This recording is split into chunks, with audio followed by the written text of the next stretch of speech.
Ay di ere, meron na naman akong binili na iaalok ko na naman sa inyo. Yan lang talaga. O yan, di ako mag-unboxing muna. Ako may bumili niyan at ako'y pirmi na lang. Napaka-hitik ba ang aking tumbong sa pagtulog sa higaan? Tulog mantika kasi ako talaga eh. Ako naman ahoy inadseset ng alam sa akin cellphone kung bakit ba minsan ako hindi nagigising pa rin. Ayun naman pala, iring anak ko nauuna sa akin gumising, iring maliit yung babae. Kaya naman na minsan pag mag-aalam ay papatayin. O paano na? Di minsan ako hindi nagigising, tinatatanghali ako ng gising, may pasok pa naman yung kanyang mga kuya.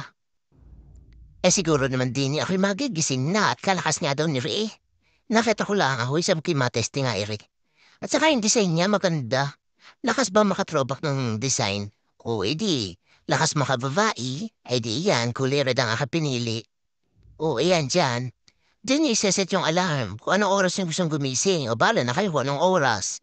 O yan, testing ko muna kung naga ni Eri. Tapos din sa isa, yan yung ibabaguhin yung oras. Halimbawa, mali naman, ibabaguhin nyo doon. At saka testing ko nga, diinan ko muna. Susubukan ko kung nag-aalam. O ayan na, mag-ready ng tinga nyo. Di ba't kalakas? Pag ako hindi pa nagising doon ewan ko na kay naman na. Ayan, may ilaw pa nga yan.